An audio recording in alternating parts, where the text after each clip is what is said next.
I'm gonna fail my Lesen Prufüng exam. I don't understand a word that's written over there. When I try to solve it, I run out of time. I need a way to understand how to solve the paper correctly and quickly. Help! I have read all your comments, all your queries, and don't worry, StudySmart is here to help you. And with this new series of videos that I'm going to be coming up with, you will be able to solve your Lesen Prufüng like this. But before that, Guten Tag and welcome to StudySmart, the channel that will make you study strategically and score high. I am your mentor Faiza, and starting from this video, I will be guiding you how to solve each tile or each section of the Lesen exam. So in this video, we will be solving Teil 1 or section 1 of the Lesen Prufüng. But before we begin, do not forget to like this video, drop a comment, or subscribe to my channel so I can make more videos just like this one to help you ace your exam. Let's start with discussing the format of Teil 1. The text is usually a blog or an email where someone is giving an account of a personal experience or incident that might have happened to them. They will naturally be expressing their thoughts and feelings on the matter as well. The tone is informal, as it is like a conversation between acquaintances and friends.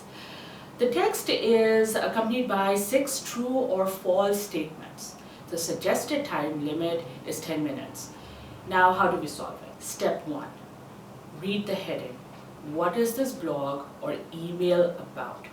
Once you understand what the theme could be about, you immediately move towards the statements.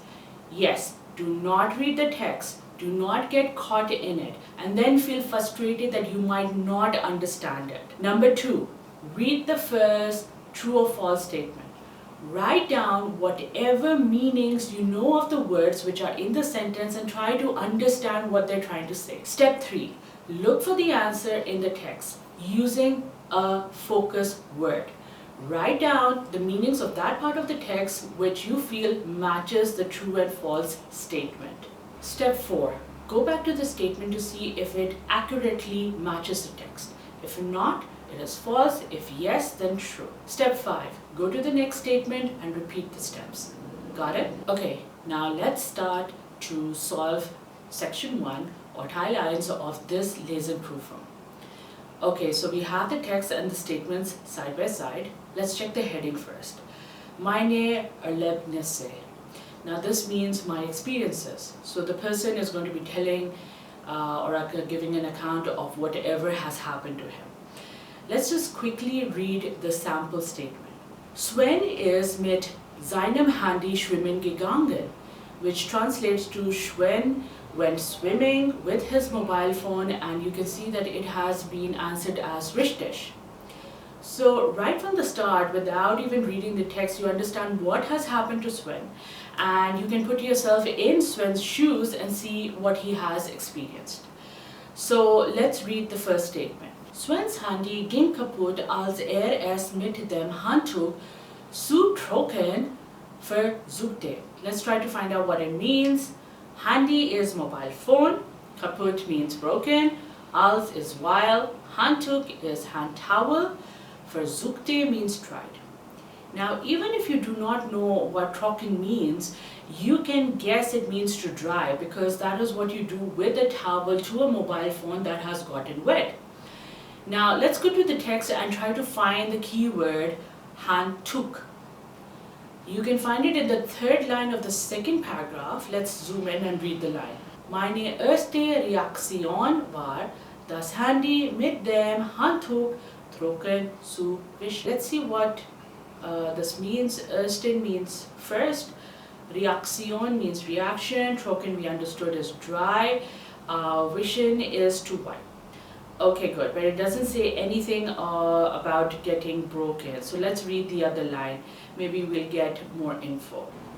Danach habe ich es auseinandergebaut und die einzelnen Teile ebenfalls mit dem Handtuch getrocknet.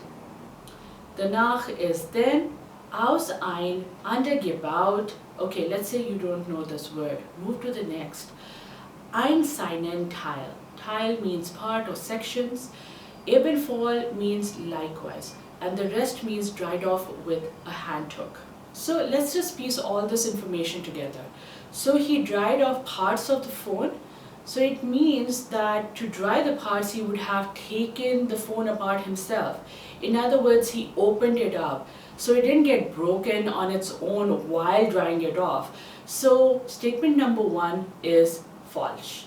Let's go to statement number 2. Den Rest des Tages verbrachte Sven am Strand in der Sonne. Rest des Tages means rest of the day. Verbrachte means spend. Strand is the beach, and in der Sonne means in the sun. So Sven spent the rest of the day on the beach in the sun. Let's head back to the text and check for the key term, Rest des Tages. Okay, here it is. Let's read it. Ich habe es dann für den Rest des Strandtages in der Sonne gelegt. Not a difficult sentence to understand, but what we need to focus is they said I then laid it on the sun on the beach for the rest of the day. So looking at it closely, you can see what the statement is saying. Sven spent the rest of the day on the beach, while the text is saying he placed the phone on the beach for the rest of the day. So it's a technical point which makes this statement falsch. Let's move on to the third statement. Sven informierte sich im Internet darüber, was tun sollte. Sven sought information from the internet on what he should do. I think this was a pretty easy statement to understand. Let's now focus on the word internet and look for it in the text. Okay, so after scanning, we see online platform. That is, of course, the internet as well. Let's see the line. Auf einer Online-Plattform erfuhr ich, das Beste sei es, das Handy ein paar Tage ausgeschaltet zu lassen. Now, I don't think you even need to translate the whole line, because the statement is saying that he sought info from the internet, and that is evident from the text. So whatever the info is, it's not necessary that we need to know. We just know that this statement is richtig, because he sought information from the internet. Okay, let's move to the fourth statement. Sven ärgerte sich zwar sehr, doch konnte Geld sparen. Sven was indeed very irritated or frustrated. However, he had saved money. Now, make sure that you know the meaning of doch, which means however, as if you thought it was something else. The whole meaning of the sentence in your mind would be wrong, and you'll get the answer wrong. So let's look at the text and see if we can find the key word ärgert. Okay, there is ärgerlich in the start of the sentence. Let's read it. Es war der erste Urlaubstag, somit war es doppelt ärgerlich. Okay, so even without translating, we understand that he's annoyed or frustrated, but does it tell us about saving money? No, so let's read the next sentence. Aber einen guten Aspekt hatte es denn doch, ich habe Geld gespart. So very frankly, we can even stop reading now, as it covers what we're looking for. He was annoyed, check. He saved money, check. So the fourth statement is richtig. I hope you can see that by following this technique, you do not have to read the whole text and confuse yourself with all the words that you might not know and then waste time. By this technique, you are immediately saving time, being surgically precise in your answers, and moving on to the next section. Let's go to the fifth statement. While die SIM-Karte in Ordnung war, bleiben sowohl Nummern als auch Nachrichten gespeichert. Because the SIM card was okay, the numbers and the messages stayed stored. If you don't know the meaning of gespeichert, I suggest you write it down and learn it to expand your B1 vocabulary. But if you have suddenly forgotten and can't remember what this word means, you can get the context through the word bleiben, which means stay. Now with this, let's go to the text and look for the keyword Zertifikat.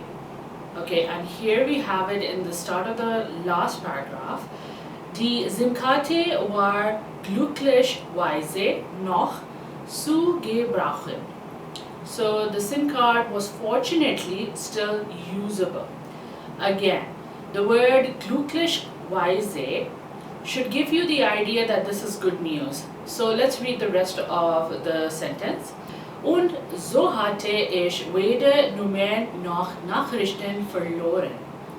The most critical thing you should know is the meaning of the connector weder noch, which means neither and nor. So this sentence says what the statement was saying, that because the SIM was working, the numbers and messages were still there. This long line is enough for us to say that the fifth statement is richtig. Let's move on to the sixth and final statement. Sven hat sich das gleiche Modell wie seine Oma angeschafft. Gleiche means the same. Angeschafft is a synonym of kaufen, which means to buy. If you want to know more B1 synonyms, check out my other videos on this topic. So this statement says that Sven bought the same model as his grandmother. Naturally, we're talking about the model of the mobile phone. So let's check the text and look for the keyword Oma. Okay, here it is. Aber ich habe das Handy meiner Oma bekommen. Das war das gleiche Model. Now, this looks very identical to the statement we just read, but let's just zoom in a little bit. Bekommen means received or gotten. So this line basically means that I've gotten a phone from my grandmother which was the same model as his previous phone. So I don't see any reference of a mobile phone being bought. So statement number 6 is false. So there you have it. Teil 1 or section 1 of Lesen Prufüng has been solved using the StudySmart technique, in which you can go through the paper and answer quickly and correctly. Follow the steps that I have stated, note down the words that you are unfamiliar with, learn them so you can spot them easily and understand the statement without wasting any time. And please, another way that you cannot waste time is by reading the whole text. You'll only confuse yourself further. Do check out my next video in which I will be solving section 2 or Teil 2 of the Lesen Prufüng.